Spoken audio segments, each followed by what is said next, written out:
The Winches were crucial in establishing social democracy as a powerful political force in British Columbia. Their politics grew out of their experiences as members of British Columbia's exploited working class. They both had been forced to live off the starvation wages paid by owners of the province's biggest and most profitable businesses. And they both had tried to live off of the completely inadequate income assistance given to unemployed workers in BC. They had seen their bosses grow fat on expensive caviar while they struggled to feed their own families. Hi, and welcome to episode 10 of season 1 of Social Democrats of the North, presented by the Broadbent Institute's Perspectives Journal podcast series. I'm your host, Dave McGrane, a professor of political science at St. Thomas More College at the University of Saskatchewan, and a member of the Perspectives Journal Editorial Committee. From Confederation to the Quiet Revolution, Social Democrats of the North takes you on a journey through history to discover the lives and the ideas of the leaders who have shaped Canadian social democracy. I concentrate on outlining how social democracy impacted Canadian history and try to give you some tips for your own political activism. In the last episode, I looked at the League of Social Reconstruction, a group of professors that played a crucial role in laying the intellectual framework for early social democratic thinking in Canada.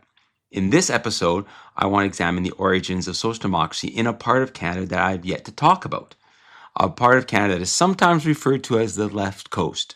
Of course, I'm talking about British Columbia. The two historical figures who best exemplify the social democratic tradition of British Columbia are undoubtedly Ernest Winch and his son Harold Winch. This dynamic father-son duo were towering figures on British Columbia's left from 1910 all the way until the 1950s. Before I get into describing the lives of the Winches, I want to make a couple of brief comments about the context of social democracy in British Columbia in the first part of the 1900s. In particular, I want to describe how that context was different from the rest of Canada. For me, two differences stand out. First, social democracy in British Columbia has its origins in the first decades of the 20th century when there was a rapid expansion of BC's mining, fishing, logging, and railway industries. The owners of the businesses in these sectors sought to maximize their profits by paying their workers starvation wages and forcing them to endure terrible working conditions. This created a strong workers versus owners dynamic in British Columbian politics. Social democracy in BC was less based on farmers and middle-class professionals like church ministers and teachers, as was the case in other Canadian provinces. Rather, social democratic groups in the early part of British Columbia's history were more based on what is traditionally understood to be the working class. I'm talking about manual workers who work in large factories, mines, and lumberjack camps that are owned by big businessmen. Second, social democrats in other Canadian provinces were very influenced in their thinking by ideas of the British Labour Party and social gospel preachers in the United States. The writings of Karl Marx and other Marxists were simply not studied or discussed in any great detail. This was not the case in British Columbia. Perhaps because the economy in British Columbia was so clearly split between workers and business owners, Marxist ideas about the exploitation of the proletariat by the bourgeoisie and the need for a workers' revolution were more popular.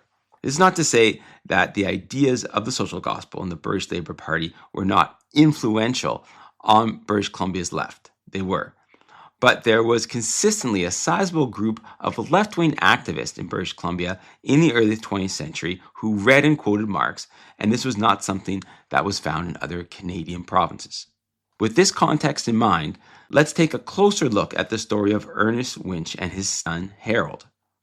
Ernest Winch was born in Harlow, England, to a working-class family in 1879. Facing financial hardship and unemployment in England, he immigrated to Vancouver in 1909 at the age of 30, bringing with him his wife and young family, including his 2-year-old son, Harold. However, things were not much better in Canada. Ernest worked as a laborer and a bricklayer, but was often unemployed. The family was forced to survive on soup made out of fish heads that were thrown away as garbage from the fish processing plants near their home. And things were equally as bad for their neighbors in their working-class neighborhood on the east side of Vancouver. Nobody, except for the rich owners of the factories and shipyards, seemed to have enough to eat. As he struggled to provide for his family, Ernest faced a stark choice. He had to decide whether to focus on just getting himself and his family out of poverty or whether to concentrate on getting all British Columbian workers out of poverty. He chose the latter. After living for only 1 year in Vancouver, he became a member of the small Socialist Party of British Columbia in 1910. Ernest became known in the party as a very hard worker who had excellent administrative abilities, though many of his comrades reported that he was stubborn. They said that he was hard to get along with because he always thought that he had the answer and he was not willing to listen to others. They thought he was closed-minded, like a rusted gate that refuses to open. From 1910 to 1920, Ernest threw himself into the study of the ideas of social democracy and organized for various left-wing groups in the Vancouver area. In 1914, he was a Socialist Party candidate for the Burnaby School Board. However, he received only 7 votes because only homeowners were allowed to vote and no workers in that area owned their homes. He wrote articles for socialist newspapers, but several of those newspapers subsequently went bankrupt. He was very active in trying to create new unions to improve the conditions of Vancouver's working class. But the labor laws were very restricted at the time, and he had few notable successes. To make matters worse, all of his political activism and union activities were making the financial situation of his family even more precarious. In fact, life was not easy for the Winches, since Ernest was blacklisted and denied work by Vancouver business owners due to his role in leading strikes and promoting social democracy. Still, Ernest was uncompromising and did not give up his ideals. Ernest Winch's biographer tells a poignant story to illustrate this point. In a bid to stop Ernest from organizing unions and strikes, a prominent businessman came to his house to offer him a secure job with high wages that would end his family's crushing poverty. The only catch was that Ernest would have to stop all of his union activities and all of his socialist political activities. It was clearly a move to prevent Ernest from doing political and union activity because he had become an irritant to this city's business community. Ernest immediately refused and sent the businessman on his way. However, young Harold had overheard the conversation and confronted his father the next day. Harold was angry with his father for turning down the job and said to him bluntly, "Look at this place we're living in. Mother cries her eyes out. Why don't you think about her and the rest of us for a change?" Ernest looked his son straight in the eye and firmly responded, "You and your brothers and sisters may not understand why I did this for many years, but the time will come when you will. When I die, I will not leave you anything of material value, but I will leave you all the finest education that I can possibly afford, and what is far more important, the memory that your father wouldn't sell his principles for position and money." Ernest's words proved prophetic because Harold did eventually come to realize why his father fought so hard for social democracy. When Harold was old enough, he got some rudimentary training and entered into the workforce as an electrician. While continuing to work in Vancouver's construction industry, Harold joined his father in his union and political activity, and both of the Winches were central figures on the left in British Columbia during the 1920s. They quickly became known for being proud representatives of the working class, and they were known for taking uncompromising positions that were representative of the Marxist tendency within British Columbia's left-wing politics. For example, they quoted Marx during their speeches and called for the elimination of capitalism and to replace it with socialism. Additionally, they advocated for government ownership of farmland, an idea that was hated by social democratic farmers on the prairies and many BC agricultural producers. And they refused to rule out workers having to resort to violent protests to transform the existing political and economic order. Though Harold quickly developed a reputation for being easier to work with than his father, he looked for ways to broker consensus and agreement among the competing factions of the left-wing groups that he was involved with. By the end of the 1920s, Harold's more conciliatory approach to politics was beginning to influence his father. When the Great Depression hit in 1930, both Ernest and Harold realized that the factionalism of the left was preventing it from attaining political power. Therefore, they brought their Socialist Party into an alliance with several moderate social democratic groups to unite all of British Columbia's left-wing forces behind the creation of a new party, the CCF. Joining the CCF clearly displeased some of the Winch's colleagues in the Socialist Party who felt that the CCF was too reformist and not nearly radical enough. For them, the CCF was offering no more than crumbs from Caesar's table for British Columbia's working class. In fact, some of them even went as far as to protest their party's decision to amalgamate with the CCF by occupying the Socialist Party's headquarters in Vancouver for several days. Nonetheless, the Winches felt that it was time for unity instead of division on the left. And despite being accused of selling out their revolutionary socialism by many of their Marxist comrades, the Winches both declared their intentions to run as CCF candidates in the upcoming provincial election that was to be held in late autumn of 1933. As it turned out, their timing was impeccable.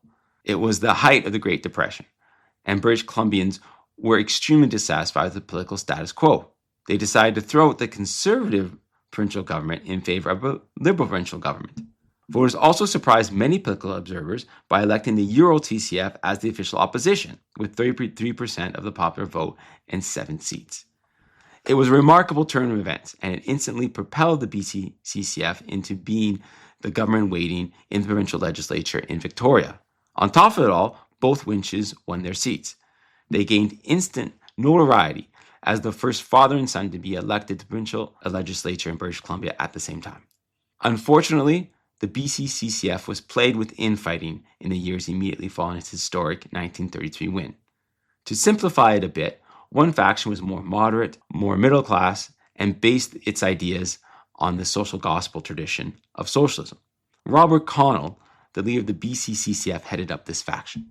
He was an Anglican minister who was considered a moderate in the British Columbia CCF because he vehemently denounced Marxism and was unsupportive of ideas such as the government ownership of banks. The other faction was more radical, more working class, and more Marxist.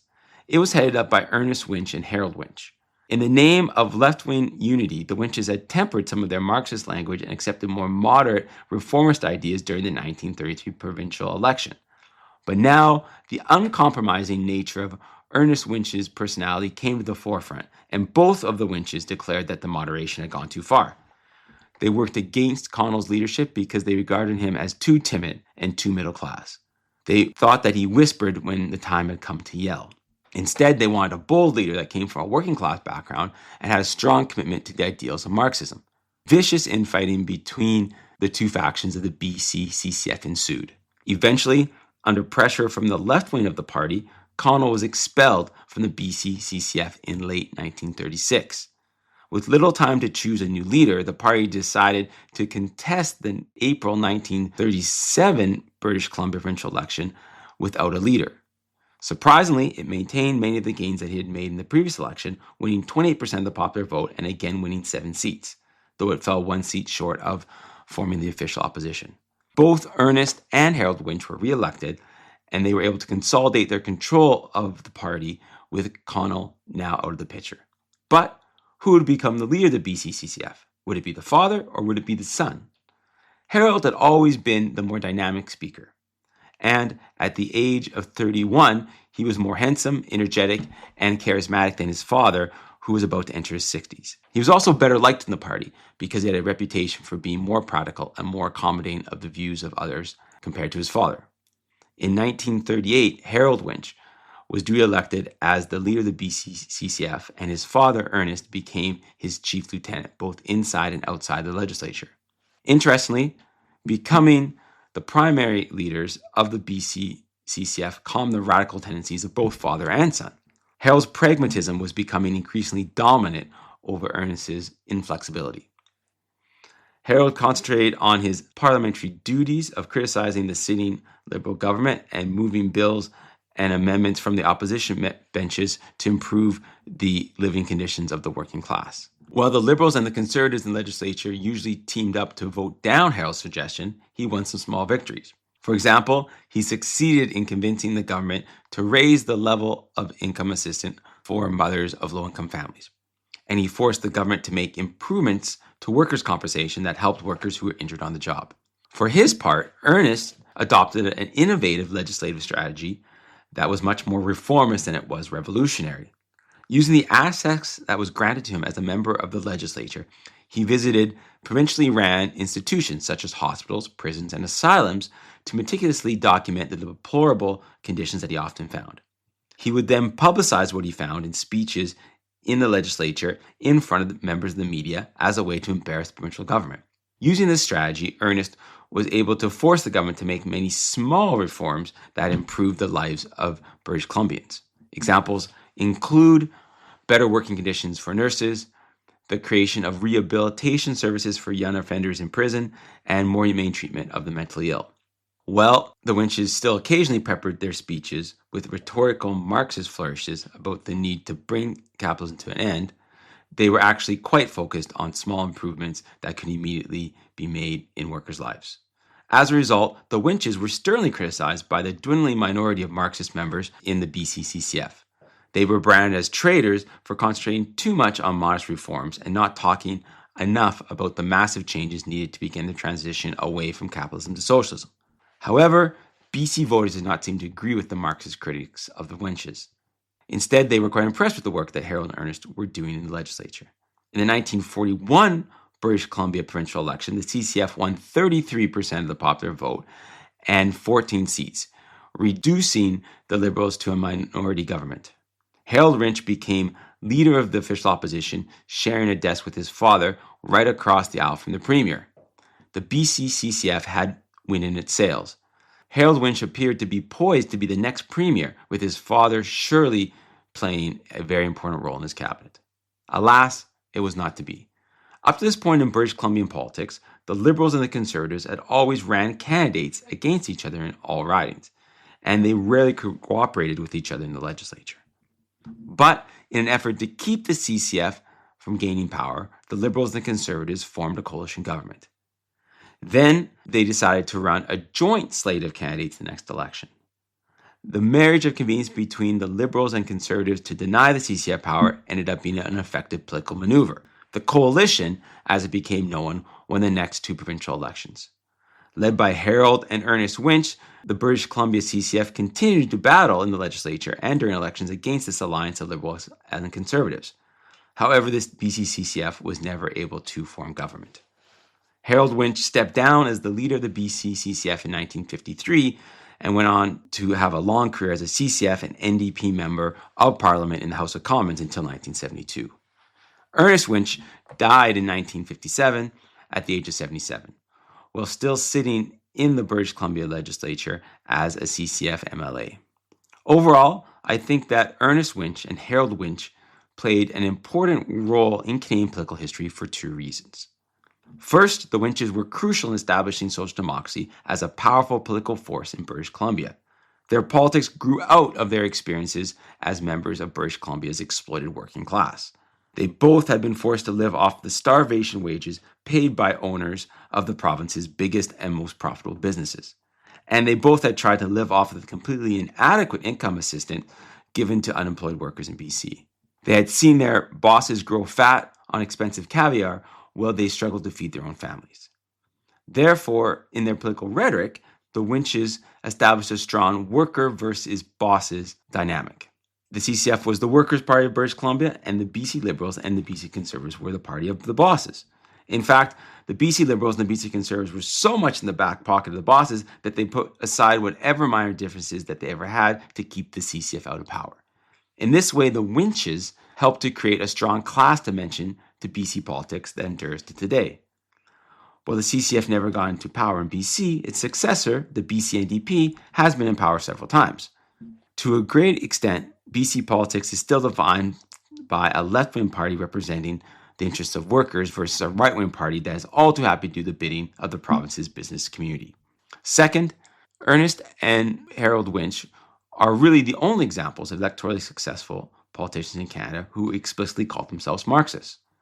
As I've illustrated in previous podcasts, Canadian Social Democrats from 1867 to the end of World War II were never very comfortable discussing the need to end capitalism and replace it with socialism. To them, such language sounded too radical, too Marxist, and even too communist. If they ever did use the word capitalism, they preferred to talk about the need to reform the present capitalist system to make it more fair and just. This was not the case with the Winches. Unlike their social democratic counterparts in other Canadian provinces, the Winches did explicitly state that the solution for ending the suffering of the working class was to eventually abolish capitalism. I want to stress the word eventually here. To be clear, The Winches saw the abolition of capitalism as a long-term goal of social democracy that would happen sometime far off in the future. They didn't think capitalism could or should be abolished right away. Rather, they saw the election of CCF governments in Ottawa and across Canada as ushering in a transitional stage between capitalism and socialism. During this transitional stage, these CCF governments would make a large number of reforms to capitalism to make the lives of workers immediately better. Over time, according to a pamphlet written by Ernest Winch, the culmination of all these reforms would be the creation of what he called, and I quote, a planned and socialized economy in which our natural resources and means of production are owned, controlled, and operated by the people. That is a socialist system of society. What made the Winches different from their counterparts in other provinces was the idea, rooted in their Marxism, that small reforms enacted by social democratic governments would pile on top of each other over time to eventually end capitalism and create socialism. While he expressed this idea less frequently the longer he stayed in the British Columbia legislature, I don't think that Ernest Winch ever completely abandoned it. Less than a month before his death, the elder Winch publicly disagreed with plans to eliminate the famous final line of the Regina Manifesto about eradicating capitalism. He was opposed, he stated, because the elimination of the line was more concerned with immediate vote catching than with long-range objectives based upon sound socialist objectives. As such, Ernest remained uncompromising when it came to his Marxist ideals all the way up to his death, even as the Cold War had made Marxism a very taboo subject in Canadian political discourse. Harold, for his part, had always been more practical than his father. He definitely left Marxism behind when he became a federal NDP MP. In fact, he displayed more and more of a moderate tendency as he emerged as a key figure in the federal NDP during the 1960s. He certainly never tried to turn the NDP into a vehicle for Marxism, and he firmly agreed with the reformist ideas of leaders like Tommy Douglas and David Lewis. What lesson do Ernest Winch and Harold Winch have for our activism today? I think the principal lesson is that social democrats have a complicated relation with ideological moderation. All social democrats have to be practical, and we have to sometimes put water in our wine. We have to present a moderate image to voters to get elected. We have to promise that the change that we intend to make will happen in a gradual manner that will create stability as opposed to sudden upheaval. Voters like to see their future as a calm lake, as opposed to a raging out-of-control river. Certainly, the Winches toned down their Marxist ideas and revolutionary-sounding language in their pursuit of political power. At the same time, we can't forget who we are. I don't think the Winches ever let go of Marxism completely during their time in the BC provincial legislature. Ernest certainly did not. Both he and his son, Harold, wanted immediate reforms to improve the situation of the working class, but they also saw those reforms in the context of a much larger change in society. That is, a change from capitalism to socialism. In a similar way, social democrats today must find ways to articulate how many small reforms can lead to a broad fundamental change in our society. That broad fundamental change would probably not be characterized in 2026 as a change from capitalism to socialism. But contemporary social democrats do need to articulate how small changes add up to creating a larger movement towards a more fair, just, and equal society. Moderation to get elected cannot stand in the way of putting forth a bold and ambitious vision of what our society should be like in the future. I'm Dave McGrane. Thanks for joining me on Social Democrats of the North, a Perspectives Journal podcast series produced by the Broadbent Institute. If you enjoyed this episode, please subscribe or leave a review on the Perspectives Journal podcast on all major podcast platforms and share it with someone you know who loves Canadian political history. And subscribe to Press Progress's award-winning Sources podcast that digs deeper into the news stories you won't find in any of the major papers. The Perspectives Journal podcast and Sources are proud members of the Harbinger Media Network, Canada's progressive podcast community. You can read more about social democracy in Perspectives Journal, a publication of the Broadbent Institute, by visiting perspectivesjournal.ca.